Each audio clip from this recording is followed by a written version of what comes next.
In this video, I want to just walk you through what you should be looking for when you dig your lease out and you start working through that. Now, most leases are they can be pretty daunting when you look at them. They're, sometimes 60, 70, 80 page long documents that are written in almost a different language. Solicitors, I think, sometimes like to try and confuse us to to speak in their own kind of language. But in this video, I want to just point out 6 or 7 things that you really need to scan the document for and look yourself. And I would urge you to do this yourself.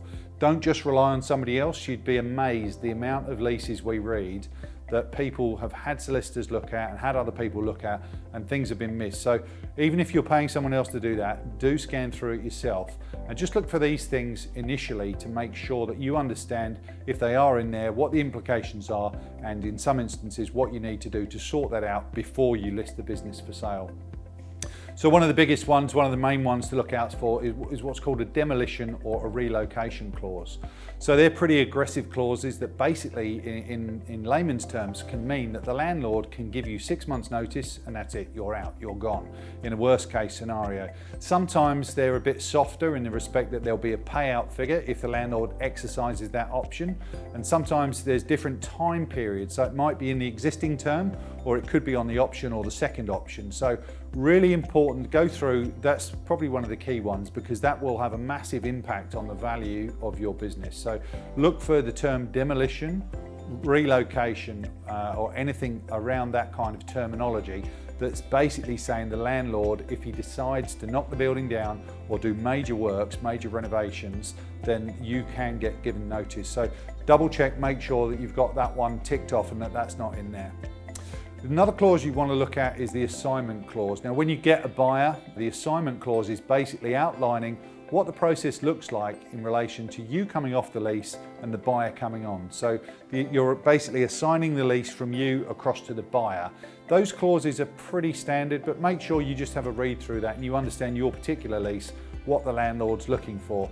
And try and think back to when you took the property on, when you took the lease on. What did the landlord ask you for?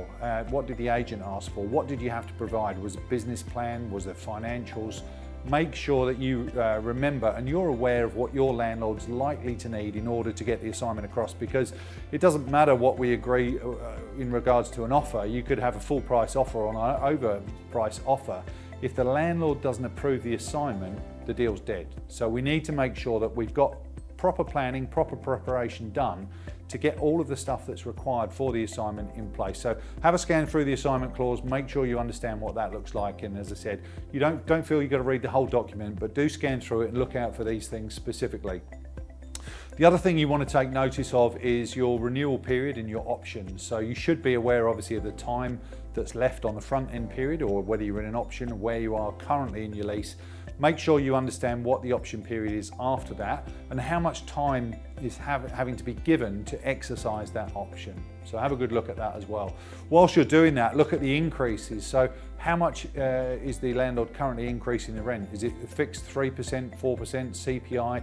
Make sure you understand that. That's a question that you get asked quite early on by buyers. So it's good for you to understand that if you're not familiar with what that is at the moment. And whilst you're looking at that, you're going to see in a lot of leases there is what's called a market review. So a market review is something where in the break in the period, so from you finishing one term before you start the next, is an opportunity for the current market value of the property to be assessed. And this is usually done by a third party to make sure that the current rent you're being charged is actually what the market rent is. So this used to be something that was feared by tenants because it was always used as a way of landlords leveraging an upward increase. But now, since 2020 with COVID and everything that's gone on, it's a very different ball game. It's actually being leveraged by tenants now to negotiate down because markets change and hospitality, as we know, has changed completely. So have a look at that. What was potentially seen as a liability is now actually seen as an asset. So have a look at that, and if you're close to a market review, it can actually be a very, very positive thing and a selling point. So make sure you understand that as well. The other thing where we see, with clients typically where there's mistakes been made is in outgoings. So make sure that you're digging out your lease disclosure document, which should be given to you by law in most states in the first or 7 days prior to you signing the lease. you should, in that document, see all of the outgoings broken down, exactly what is being charged by the landlord and what's legally allowed to be charged. So in some cases, in certain states, and we've had this New South Wales and Victoria, if the lease disclosure is not being adhered to or is not being given, then the outgoings can actually be illegally being charged, and you can be challenged. So it's really important that you double check this at your point of sale, because sometimes, you know, we've had instances where we've actually dealt with clients and they've managed to get not only get the outgoings reduced, which has helped the sale process and increased the price, it's actually netted a return, as in money that's been overcharged being refunded back to them as well. So really important that we dig this out and have a look at it now and make sure that you understand exactly what that is. So when you're looking through this document, just a quick tip to make it easier for you, look for those specific clauses, but also you want to be looking for a document called either Annex A, Annex B, or Special Conditions.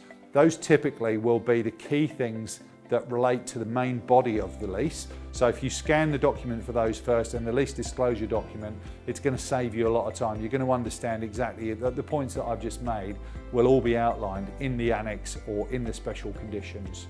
So hopefully that helps. As always, if there's any questions, queries or concerns around your particular lease document, just feel free to get in touch, either post in the comments below or get through via email or through the support desk, any way that you want to get in touch.